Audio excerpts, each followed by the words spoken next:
चौथे दिन 1 साल पूरा हो गया।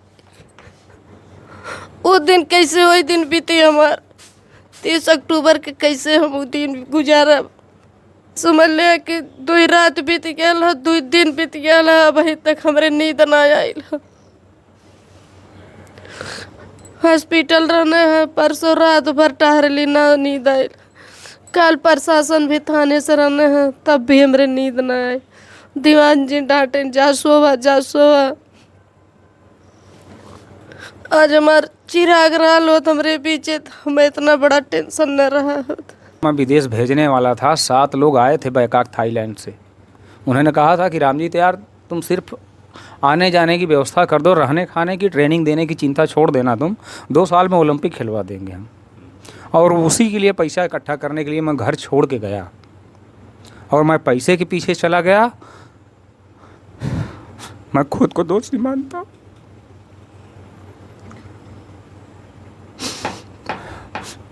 मैंने अपना बच्चा छोड़ दिया अकेले पैसे के लिए। नमस्कार, आपके साथ मैं हूं आदित्य कुमार। दरअसल आज से लगभग 1 साल पहले 30 अक्टूबर को एक घटना घटित हुई, दीपावली के एक दिन पहले, और उस घटना ने पूरे देश को झकझोर दिया था। जो भी उस वीडियो, उस दृश्य को देख रहा था, उसकी आंखों में सिर्फ और सिर्फ आंसू और गुस्सा उन लोगों के प्रति जिन्होंने वो इतना दुखद कृत्य किया था। आज 1 साल बाद मैं यहाँ बैठा हूँ और लगातार ये परिवार ही नहीं बल्कि पूरा देश ये मांग कर रहा था कि उनके घरों पर बुलडोज़र चले। जिन्होंने इस तरीके का कांड किया उनको कड़ी से कड़ी सज़ा मिले, ये पूरा देश मांग कर रहा था। हर जगह से आवाज़ आ रही थी। आज 1 साल लगभग होने को है और मैं इस वक्त अनुराग के परिवार के यहाँ पास बैठा हूँ। उनके पिताजी, उनकी माताजी हमारे साथ बैठी हैं। वो जो कष्ट उस वक्त इन्हें हुआ था उसकी भरपाई तो नहीं हो सकती, लेकिन एक फ़ैसला ज़रूर आया है जो थोड़ी राहत देने वाला है। 1 साल तक निरंतर कोर्ट में, तहसीलदार कोर्ट में पेशी पर पेशी, पेशी पर पेशी, लेकिन अब बेदखली का जो आदेश आया है, यानी जो बुलडोज़र की मांग जो उठ रही थी वो शायद अब पूरी हो जाएगी। हम इस वक्त बैठे अनुराग के पिताजी के पास, क्योंकि पिताजी का अनुराग से बड़ा लगाव था। अनुराग और इनके पिता के संबंध के बारे में जब भी मेरी ऑफ कैमरे बात होती है, अन्य लोगों से भी बात होती है, तो बताते हैं कि मेरा दोस्त था अनुराग, और अब अनुराग नहीं है। कमी तो उसकी खलेगी, लेकिन हम इसी फैसले को लेकर बातचीत करते हैं कि आखिरकार क्या कुछ सोचना है। स्वागत तो मैं नहीं करूँगा क्योंकि ये ऐसा मसला है बात करने का कि जिस पर जितनी बार भी मैं सोचता हूँ, जितनी बार भी आपके पास आता हूँ, वो चीज़ें जीवंत हो जाती हैं। और किताब, ज़िंदगी किताब के पन्नों की तरह होती है। वो जब पलटना पीछे शुरू होती है वो दृश्य फिर से आँखों में आने लगते हैं। ये जो फैसला आया है इसको कैसे देखते हैं आप? भैया आप सबको धन्यवाद और सबको प्रणाम करता हूँ। और आप लोगों की वजह से, आप लोगों ने हमारा इतना सहयोग किया, साथ दिया, और आप लोगों ने मुझे इस मंजिल तक पहुँचाया। मेरे बस की बात नहीं थी अकेले की। उसने तो यही सोच के किया था कि ये अकेला है, कुछ नहीं करेगा। लेकिन आज आप लोग जैसे सत्य का साथ देने वाले मीडिया और हमारे वकील बंधु जो हैं, और हमारे पूरे देश के नागरिक, सरकारी अफसर भी, सब लोग साथ में लगे रहे। सिर्फ उनका वो कृत्य देख के कि उस मासूम बच्चे ने बिगाड़ा क्या था, तो थोड़ा सा मरहम तो लगा ज़रूर है। और एक तसल्ली है कि ऐसे लोग अब हमारे बगल में नहीं रह पाएंगे। नहीं तो फिर आके रहते, पता नहीं किस अनुराग को काटते, क्योंकि उनका मनोबल हाई रहता। तो तमाम लोगों के ऊपर मुकदमा किए ही थे, तो थोड़ा सुकून मिला है। लेकिन असली सुकून तब मिलेगा जब इनको दीवानी न्यायालय से इन लोगों को फांसी और आजीवन कारावास होगा। उस दिन मेरे दिल को चैन मिलेगा, मैं सुकून से मर पाऊंगा। सुकून से जी पाने की बात क्यों नहीं कर रहे हैं आप? क्योंकि पूरा देश चाहता है कि, क्योंकि आपको पूरा परिवार संभालना, अनुराग नहीं, आपके ऊपर जिम्मेदारी है। आप निरंतर बीमार भी रहते हैं। अभी भी आपकी आंखों को देखकर ये साफ लग रहा है कि आपको पीलिया ने, यानी जॉइंटिस ने जकड़ रखा है जी। तो आपको एक उम्मीद अब दिख रही है क्या? उस उम्मीद के भरोसे आप जो है अपने परिवार को, अपने स्वास्थ्य का ख्याल रखेंगे? मैं उम्मीद के सहारे ही तो जिंदा हूँ। आप लोगों ने उम्मीद जो बंधा रखी है और जो सब्र मैंने रखा है अभी तक, वही हमको ज़िंदा रखा है। लेकिन भैया क्या करें, हम जानबूझ के बीमारी को बुलाते थोड़ी हैं। एक छोड़ती है दूसरी पकड़ लेती है। क्या दिमाग में अभी भी वो दृश्य घूमते रहते हैं, वो चीज़ें चलती रहती हैं कि मेरा अनुराग होता तो मैं अनुराग के साथ ये करता। क्योंकि आदमी जब गुजर जाता है तो उसकी प्लानिंग उसके दिमाग में ज़रूर रह जाती है कि मुझे अभी ये करना है, मैं ऐसा करूँगा, मैं वैसा करूँगा। तो क्या वो सब दिमाग में आपके चलता है, इसलिए बीमारी आपको जो करती है? भैया हर एक कदम पे याद आती है। जहाँ मैं विदेश भेजने वाला था, 7 लोग आए थे बैंकॉक थाईलैंड से। उन्होंने कहा था कि रामजीत यार तुम सिर्फ आने जाने की व्यवस्था कर दो, रहने खाने की ट्रेनिंग देने की चिंता छोड़ देना, तुम 2 साल में ओलंपिक खिलवा देंगे हम। और उसी के लिए पैसा इकट्ठा करने के लिए मैं घर छोड़ के गया और मैं पैसे के पीछे चला गया। मैं खुद को दोषी मानता हूं।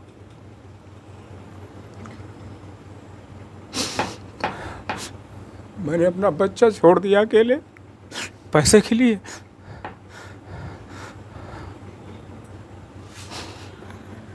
आंखों में कई सारे सपने हैं। एक पिता अपने पुत्र को बढ़ता देखना चाहता है और शायद यही उम्मीद लगाए इन्होंने अपने घर को अपने बच्चे के सहारे और अपनी पत्नी के सहारे छोड़ दिया कि मैं जाऊंगा बाहर कमाऊंगा ताकि मेरा बेटा ओलंपिक खेल सके, वो आगे बढ़ सके और वो अपने सपनों को साकार कर सके। क्योंकि वो जो करना, तो बात होती थी तो अनुराग भी कहता था कि मुझे पापा खेलना है, मुझे करना। बराबर खेलने की बात होती थी, बेटी भी साथ में रहती थी, दोनों साथ में खेलते थे। और बातचीत हुई, इनसे भी फ़ोन पे बात हुई कि ऐसी ऐसी बात है तो बात कर लो और उसको समझाओ चला जाए। तो बोला कि ये मम्मी अकेले रह जाएंगी, अप्रैल में गेहूं कटाई होने के बाद चला जाऊंगा। तो हमने कहा अक्टूबर में जा रहा हूं, नवंबर, दिसंबर, जनवरी, फरवरी, मार्च, अप्रैल। आप किस तारीख को गए थे? क्योंकि 30 अक्टूबर को घटना हुई थी, तो आप 15 कब? तारीख को गए थे। आप 15 को गए थे? जी, 15 दिन गए हुआ था। 15 को गए थे, 16 को शाम को वहाँ पहुँचे थे और 17 को ड्यूटी। और उसने कहा कि मम्मी अकेले पड़ जाएंगी, अप्रैल में गेहूं की कटाई करवाने के बाद पापा सारी व्यवस्था कर देना, हम लोग चले जाएंगे। तो क्या त्योहार पे आप नहीं आने वाले थे? क्योंकि एक दिन पहले, एक दिन बाद दिवाली। नहीं नहीं, हमारे लिए तो वही होली वही दिवाली था। मतलब बच्चे का सपना ही आपके लिए सब कुछ था।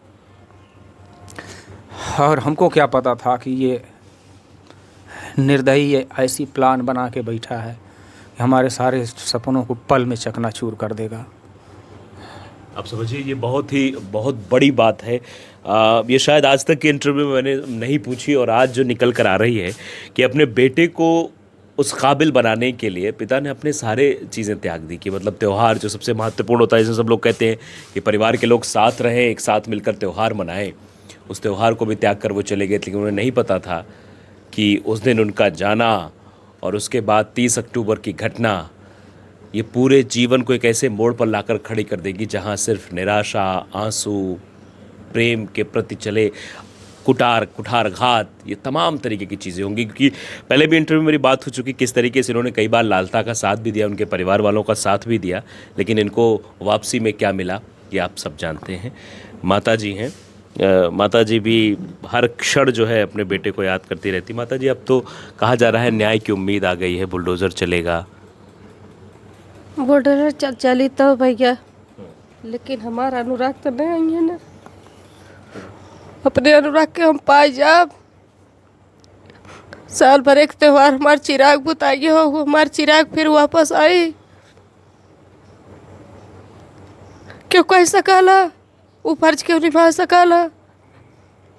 लेकिन अपने गरीबी में जब सपना सोचले रही, कसा एक कुछ सपना चूर कर दे हमार। बहुत दूर तक वो सपना रहल, लेकिन उस सपना हमार कसाई तोड़ देन भैया। वो करे आगे का कह सकीला। हमार तो जिंदगी समझ ले है कि कैसे घुट घुट के जियत है, अब हम ही लोग जान सकत है। बजरंग बली तो है ना कि करे जा। आज समझ ले कि 2 रात बीत गया, 2 दिन बीत गया, अभी तक हमरे नींद ना आयल। हॉस्पिटल रहने हैं, परसों रात भर टहरली ना नींद आयल। कल प्रशासन भी थाने से रहने हैं, तब भी हमरे नींद ना आए। दीवान जी डांटे जा सोवा जा सोवा। आज हमार चिराग रहा होत हमरे पीछे, तो हमें इतना बड़ा टेंशन न रहा होता। एक एक गरीबे में हमार सपना साकार हो होत भैया। दुनिया देखत, लेकिन दुनिया देखत हो उल्टा से देखत, उल्टे तरीका से दिखात हो न दुनिया के। वो कमी हमार कैसे पूरी होई? फांसी हो जाए, घर गिर जाए, कारावास हो जाए, तब भी हमारा अनुराग हमरे पीछे आई है ना आई है, लेकिन तो संतुष्टि रही इतना से कि चला भाई हमार दिया बुझौने साल भरे के दिन है, तो धीरे धीरे भाई कानून हो, कोर्ट हो, उन्हों को बुझाए दे। एक साल हो गया पूरा, क्योंकि हम बीच को जाते रहते और 4 दिन में 1 साल पूरा हो गया, चौथे दिन 1 साल पूरा हो गया। वो दिन कैसे वही दिन बीते हमार 30 अक्टूबर के, कैसे हम वो दिन गुजारा। जा एक अनुराग के हमरे अखमन कैले है भाई के, हमरे लाखों अनुराग खड़ा है लड़ाई बदे। जा तुहन नरकों में न ठिकान लगी। सर के तो भगवान के कोर्ट चलते हैं, नीचे ये कोर्ट चलत हो इंसान के, ऊपर चलत हो भगवान के। भाई क्या इंसाफ करी है। बिल्कुल। आप जानते हैं कि श्रवण कुमार के साथ जब उनके ऊपर शब्दवेदी बाण चलाया गया तो उनके माँ बाप ने आशीर्वाद दिया था कि अपने पुत्र वियोग में तड़प तड़प कर मरोगे। तो महाराजा होने के बाद भी दशरथ का क्या हाल था ये सब ने देखा। जो भगवान राम के पिता थे उन्होंने भी उन 2 माता पिता, एक माता पिता की आंखों में आंसू दिए थे, कैसे वो तड़प रहे थे अपने पुत्र के लिए। आज जो ये दोनों लोग मेरे सामने बैठे हैं और मैं उनको शब्दों में बयान नहीं कर पा रहा हूँ क्योंकि मेरे आंखों में भी आंसू है। उस चीज़ को रियलाइज़ जब मैं करता हूँ, जब बैठता हूँ, मेरी इच्छा नहीं होती, मैं सोचता हूँ आता हूँ बात करके चला जाऊँ, लेकिन कि वो चीज़ें मैं आपको दिखाना चाहता हूँ, आपको बताना चाहता हूँ कि स्थिति आखिरकार क्या है। साल भर होने को है, 30 अक्टूबर का वो दिन, शायद सुबह उस वक्त 7 बजे रहे होंगे। किसी ने नहीं सोचा था कि इतना बड़ा वाक़या हो जाएगा। अगर पिता को भी शायद भनक लगी होती तो पिता भी शायद 15 अक्टूबर को ना जाते, लेकिन वो सब प्लानिंग के साथ हुआ। इस घर के अरमानों की हत्या हुई है, सिर्फ अनुराग की हत्या नहीं हुई है। इस माँ के अरमानों की हत्या हुई, इस पिता के अरमानों की हत्या हुई है। वो पिता जो सिर्फ इसलिए घर छोड़कर, इसलिए त्यौहार छोड़कर चला जाता है कि वो अपने बेटे को आगे बढ़ा सके, बेटे को ओलंपिक खिला सके, उसके लिए पैसे का इंतज़ाम कर सके। लेकिन आखिरकार जब वो बेटा ही नहीं रहेगा तो किसके लिए क्या किया जाएगा? सवाल कई हैं और सबसे बड़ा सवाल ये भी है, और मैं मांग भी करता हूँ कि क्योंकि एक ही बेटा था इनका, इनके परिवार में बेटियां हैं, इनके बेटी 5 बेटियां हैं इनकी।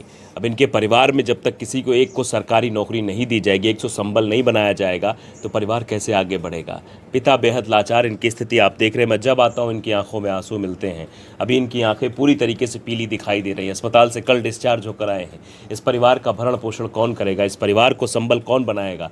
ये तमाम सवाल हैं। शायद बड़े बड़े हुक्मरानों को, बड़े बड़े कुर्सियों पर बैठे हुए पदाधिकारियों को भी ये सोचना चाहिए कि इस परिवार के बारे में भी सोचें। न्याय तो मिलेगा, बुलडोज़र चल जाएगा, जैसा माँ भी बता रहे थे, बुलडोज़र चल जाएगा, उसको फांसी पर लटका दिया जाएगा, लेकिन ये परिवार संबल कैसे बनेगा? इस परिवार को ऊर्जा कैसे मिलेगी? इसके बारे में सोचा जाए, इसके बारे में विचार किया जाए। नमस्कार।